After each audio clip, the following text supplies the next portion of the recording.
Hey, folks, thank you for joining us on another episode of On the Border with Sheriff Lamb, brought to you by FAIR, the Federation for American Immigration Reform. Please make sure you go check us out at fairus.org. And thank you for joining in. We've got a great guest. Not only is this guest kind of in current affairs right now, but he's a friend. He's been the sheriff now for 10 years in his third term, 40 years in law enforcement. So I think he's seen a thing or two in his career. And without further ado, I want to introduce Maryland Sheriff, Harford County Sheriff, Sheriff Jeff Gahler. Thank you so much for joining me today, Sheriff. I appreciate you coming on. Absolutely, Sheriff. Happy to be here, and thank you for everything you've done in your time as sheriff. Certainly shined a spotlight on the issues that our country's facing, and immigration being at the top of that list. Well, amen to that. And when they had the opportunity to come on as a law enforcement advisor for FAIR, it gave me the ability to still be involved in the fight without having to still be carrying the badge. And so it's an honor to still be able to be in the mix with other sheriffs and guys that are doing the work. And we're going to jump right into this because, when we talk about border, people think, oh, Arizona, yes, Texas, yes, California, yes, New Mexico. They don't oftentimes think about Maryland. But over the last few years, Maryland has really one case really brought it to light, but Maryland's kind of been thrust into the forefront of this immigration. I think it had a big impact on the election, and in particular, one case, and that was the Rachel Morin case. And that came to a head yesterday. We finally got I'm going to let you walk through it, but sure. Tell us a little bit about that Rachel Morin case, because that happened in your county. Yeah, absolutely. And sadly, there were two women who lost their lives at the hands of criminal illegal immigrants. One, Kayla Hamilton, happened the year before Rachel's case in one of the municipal areas and not handled by the sheriff's office. But that was an MS-13 member from El Salvador who killed Kayla Hamilton. And then the very next year, in August of 2023, while out exercising on a very safe area on a local hiking trail, Rachel went missing. A search the next day found her remains, her body, the crime scene, where she had been dragged off the trail and violently murdered and raped. And it was a true whodunit. In my 40 years of law enforcement, 28 with the state police, and now 10 here, going on 11 with the sheriff. It's the most violent, egregious, just senseless act that I've ever seen, and it was a true whodunit. The suspect went to great lengths to try to destroy evidence at the scene, and wasn't from the area. I gave in the press conference the other day, it was like looking for a needle in a haystack, and you don't know that it's a needle. You don't know who the person is. So our investigators working hand in hand with our federal partners. Imagine that. We'll talk about that later, but working hand in hand with all of our federal partners. It's what we should be doing, our state partners, our local partners. Over the course of nearly a year, I think it was 10 months of investigation, they were able to identify our suspect, identify him as a criminal, illegal alien here in the country, having illegal after being turned away at the border 2 different times. He just walked across the southern border. In California, what we linked to a crime scene there through DNA was a violent home invasion where we're thankful it wasn't another homicide, but that's where we got our first DNA link. And that all the evidence that was collected out in Los Angeles and at Rachel's homicide scene allowed us to identify the suspect. And through great investigative work and, again, great partnerships with all of the federal FBI, Homeland Security, ICE, all of them, and state police, my former organization, their lab work was such a key element in solving this crime.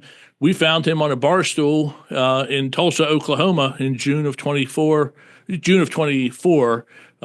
was brought into custody, transferred back to Maryland, and his trial just concluded. And just a little shorter than 2 weeks, a jury trial. Maryland has no death penalty, so seeking the life without the possibility of parole, which is the best we can get in Maryland, the jury took 46 minutes to return. It takes them that long to walk to the room and have a cup of coffee and come back. 46 minutes to unanimously find this monster Martinez-Hernandez responsible for Rachel's violent death, and the sentencing will happen later. But we gave a press conference on that yesterday. A terrible case, and one of two in our small little county, 1,800 miles from the southern border. And people ask me, why is Harford County so unique? It's not. We've seen it across the country, Lake and Riley. We've seen it community after community where people, and mostly women, are being violently and sexually attacked and murdered by criminals who were welcomed to this country by the last administration. Well, I got to tell you, Sheriff, kudos to you and your staff. And on behalf of the family and all Americans, thank you for the hard work you guys put in to this case, looking for that needle in a haystack and actually bringing this person to justice. The fact that committed a crime in California, then over here in Maryland, a heinous crime. I thought what was really impactful to me is that you said in your 40 years, this was, if not the worst case you had seen, most heinous crime you had seen. And I think that, I don't always like to dwell on the crime, but I like people to understand just how brutal sometimes our job can be and what we have to see. And boy, I just tell you that thank you so much for bringing this person to justice. And I did see as part of your press conference last night. And what I liked about what you said is this isn't a political issue. This is an issue that all Americans should be able to rally behind. And I found it so disconcerting that this became a political issue. We should have, Americans, been able to say, hey, this was wrong. This person should have never been in this country. No, absolutely. And I get credit for the investigation, but, it's the men and women who are investigators, our patrol people who just did an outstanding job, again, working with such outstanding partners. In fact, the lead detective, Phil Golden, will be recognized later this year at National Sheriff's as the Deputy of the Year for merit for his work on this investigation. And I wish all of our criminal investigation division could get it, but they only allow us to nominate one. Couldn't be more deserving of that kind of recognition at a national level for the effort he put into this case. And he never doubted, talking to the family, he kept them assured and up to date the whole time, and that we would find this murderer. And we did, again, sitting on a bar stool. We found that needle sitting on a bar stool in Tulsa, Oklahoma. And he's never going to see the light of day again, even in a very liberal state like Maryland. But yeah, I talked about not being political. And sadly, in Maryland's 90-day legislative session this year, at the same time Rachel's trial is going on, we're facing a political battle to allow us to even maintain our immigration partnership at the jail. And I said already we should be working with all of our local, state, and federal partners. And yet Maryland, in its infinite stupidity, the legislators down there want to do away with this public safety partnership.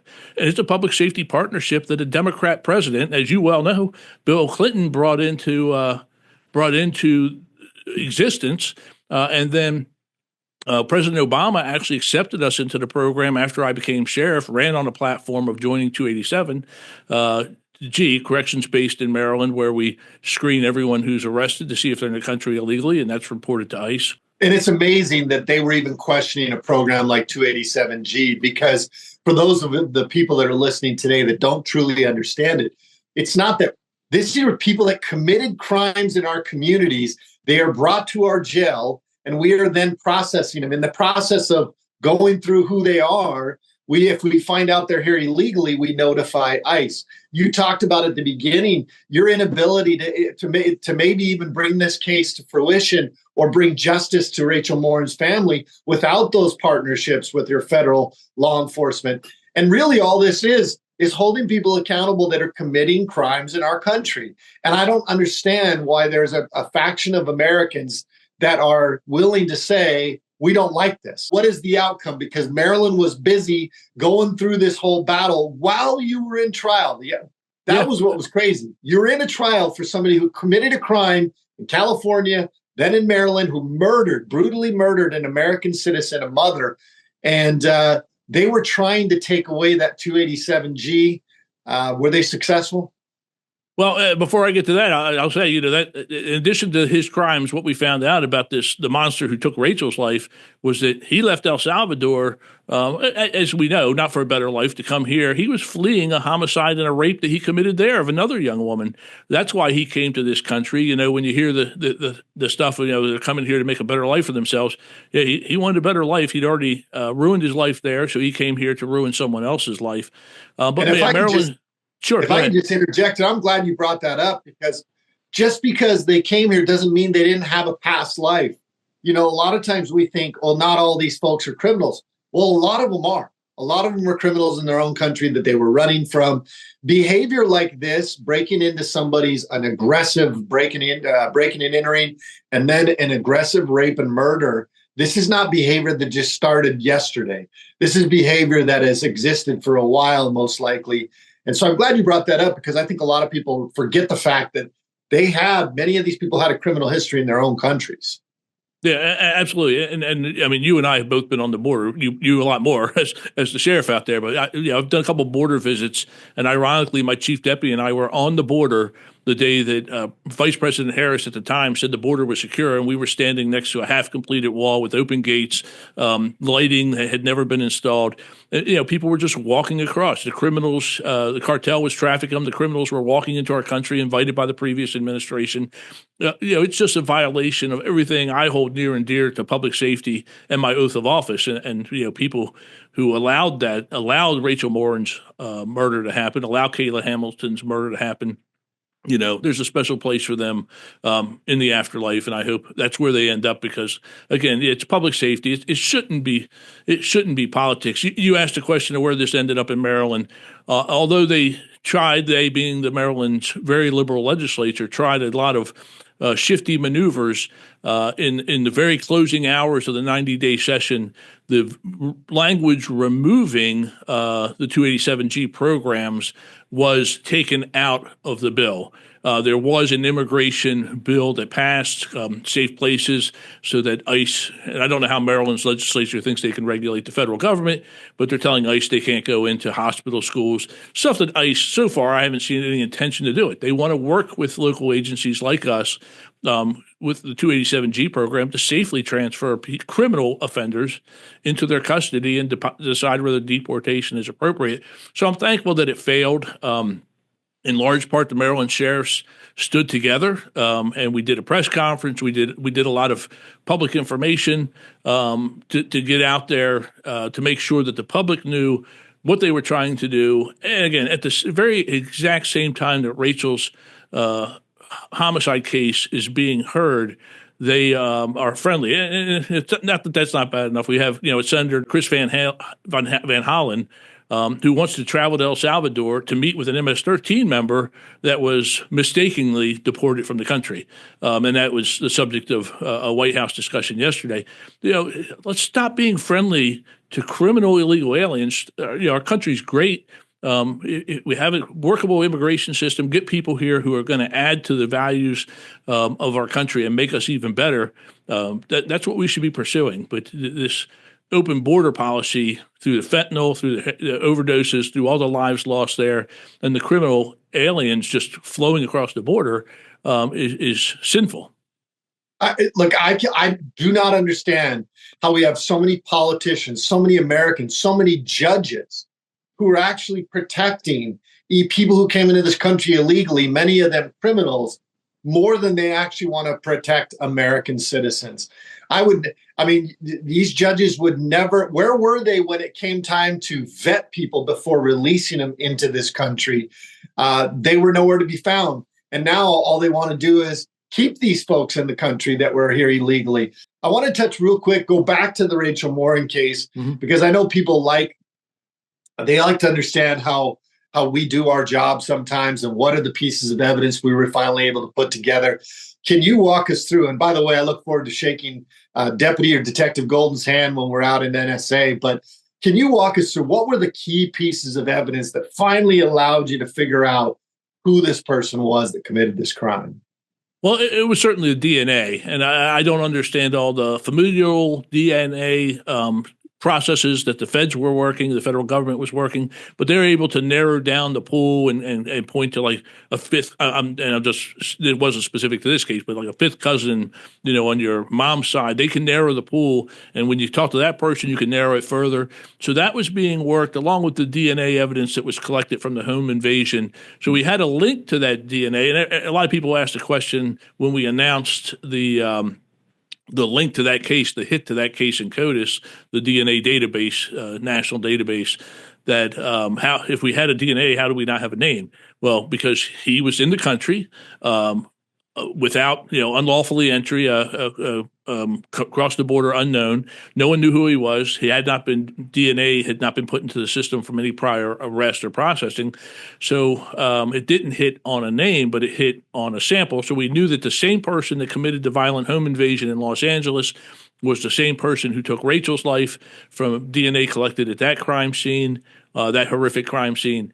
So with that, and being able to narrow the family, and as they did interviews, they actually went to a house where this suspect, we had a name of the suspect, who he had been staying with, and he had left some clothes behind, and that DNA hit led us to the 100% identity of Hernandez and allowed us to get the arrest warrant. And then from then it was technology. They also were able to get a phone number, and we were able to track that phone to Tulsa. And I was told, we met with the family. We let them know we had a suspect, that we had an arrest warrant, and we asked them, it could take a week or so. We did not want him, because he could flee, to have heads up and then try to get back out of the country. Go into Canada or something where we wouldn't be able to put hands on him. So we wanted to keep it secret. I was thinking it might take a few days, a week.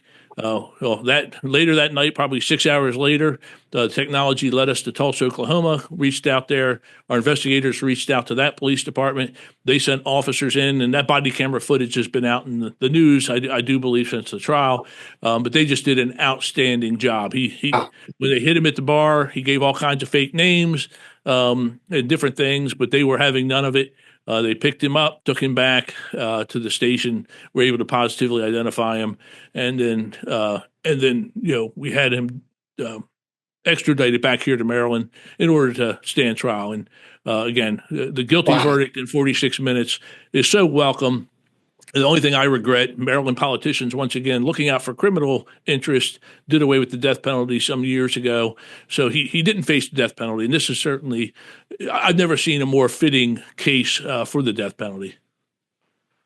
Wow, I'll tell you what, great work, Sheriff. Great work by you and your team putting that all together. I was going to ask you a question. Had they vetted properly? Had he come through and we as Americans had a better system, a more secured border where we could get fingerprints, DNA, and iris samples from anybody that's coming into this country, would that have been able to help you in your case, bringing this person to justice much quicker, being able to tap into a database of people that have come into this country through the right channels, not illegally? The fact that we didn't vet him and he came in here illegally didn't give us this ability, but would that have helped your case? Oh, 100%. He was turned away twice. He tried to enter legally twice, and he was turned away. So you have an individual who the United States, ICE is saying, no, we're not going to let you come into this country for some reason. You pose a threat, whatever it is. If we had done a DNA collection at that point, when we turned him away the first or second time, and then he decided just to walk across instead of ask for permission, we would have had a hit right away. We would have had a hit right away. We would have known who it was the day Rachel was killed, or as soon as the sample could be tested. But more importantly, when he committed that offense March, 6 months earlier in Los Angeles, they would have had a hit. They would have brought him into custody. He was living with a family member just a few blocks away from that house. Hopefully they would have closed their case, and he never would have made it to Maryland to take Rachel's life. So it would have been huge. Yes. Yeah. This is why border security matters. This is why having good immigration law matters, because in the end, if we don't do it right, we have, unfortunately, the Rachel Morin cases. Just tragic. And I'm grateful that the family was able to get some sense of justice. It doesn't bring their daughter and their mother back, but just absolutely outstanding work by you guys to put that case together. The fact that the jury came back in 46 minutes tells you that the case was done very well, and you guys presented it very well. So thank you for what you're doing. And I really, you being here today just really illustrates, and we've seen it over the last several years, just that this is what happens in our backyard here on the border today will be in your front yard tomorrow, no matter where you are in this country. And it has become an America problem, not just a southern border or a northern border problem for that matter. It has become an America problem. I love that you guys were able to fight and preserve the 287G in Maryland. I think this Rachel Morin case and many other cases illustrate the importance of having good programs like that, where we can work with our federal partners to ensure that people that came into this country illegally are held accountable, and we don't allow them to be released to go commit more crimes. So thank you for fighting the good fight. Do you have any messages for those? Some parting words, Sheriff? Well, yeah, and I do want to say, and I should have mentioned earlier, what an outstanding job by our state's attorney. That's I talked about law enforcement and all of our federal state partners, but our state's attorney, Allison Healy, she herself came out to the crime scene the day Rachel's body was discovered. She prosecuted this case herself, co-chair with one of her assistants, but she did an exceptional job all the way through this thing. So, often overlooked is the prosecutor's office as part of the criminal justice team. We have a good county. We have a good state's attorney. We have a great police department. We have 3 municipal agencies. We don't take any crime lightly in our county and our community. And that's what our citizens expect. And for those in the country who want to welcome in illegal aliens, it makes absolutely no sense. And that's why I'm so thankful for your work. We hear it from you and I at all the conferences from all our fellow sheriffs. Every sheriff is a border sheriff. Sadly, today, we're 1,800 miles from the border, and 2 women lost their life in my county. And again, we're not unique. It's happening everywhere. And we got to get a handle on it. And that's why I'm thankful to FAIR for bringing attention to the issue in a bipartisan way. Not for Republicans or Democrats, but saying it's something that the government needs to address. The 287G program is not racist. It is not anything it's not law enforcement in Maryland. It's simply a screening tool to weed out criminal offenders who are also in the country illegally. I'm thankful that we were able to keep it, and the work of the sheriffs working together have shown their strength, and hopefully we can not put up with this for 3 more years, and whatever may follow, who's sitting in the White House to follow, because that's just putting politics into public safety, and that's unacceptable. Very well said, Sheriff. And look, your humility and your willingness to really give credit where credit is due to the prosecuting attorney, to the detectives. This is exactly why you are a good man, a great American, and a great sheriff. And we're lucky to have you out there. The people of Harford County in Maryland are lucky to have you as their sheriff. And thank you on behalf of Americans for getting out there and being so open and transparent with the American people as this case progressed, and as you guys were holding this guy accountable for his heinous actions. And let's hope that the courts, while you don't have the death penalty, let's hope that they give him as many lives in prison as they can, because this guy deserves to never see the light of day again. Frankly, he doesn't deserve to be on the earth anymore, but we'll do the second best thing, which is make sure he never puts his feet on any of our American soil outside of the prison anymore. So that's Sheriff. I want to say thank you. Very kind words. I greatly appreciate it. And, it's great getting to sit down and have a chat with you. I appreciate the invite to come in and share Rachel's story. It's a story that touched the world and certainly touched our community, but it touched the world. And I have said many times on your last thought there, he wanted to come here illegally during his conversations, and we understood he wanted to go back and face the charges in El Salvador. I don't want him to be deported anymore. I want him to die an old man in a Maryland prison because we don't have the death penalty. But I want him to stay in America. Sadly, spend those days for the rest of his life in prison thinking about what he did to that family and to that woman. I couldn't agree more. Well, Sheriff, thank you for taking your time. I know you're busy. You've probably got a million media hits you've got to do to talk about this situation. And we're just grateful for your time and your expertise in bringing this. and for talking to us about all the other things, 287G, the politics in Maryland, and just being able to protect our American citizens. In the end, that's all we want. And like you said, this should not be a political issue. So thank you so much for coming here today. And thank you, everybody, for tuning in to another episode of On the Border with Sheriff Lamb, brought to you by the Federation for American Immigration Reform. Please, if you like this and you want to support sheriffs and 287G programs and making sure that we're educating people on border security and immigration and keeping these issues at the forefront, protecting American citizens, please go to fairus.org, donate today, and allow us to keep bringing you great messages like this from Sheriff Gahler out there in Maryland. So God bless you, Sheriff. Thank you so much. And thank you, everybody. We'll see you next time.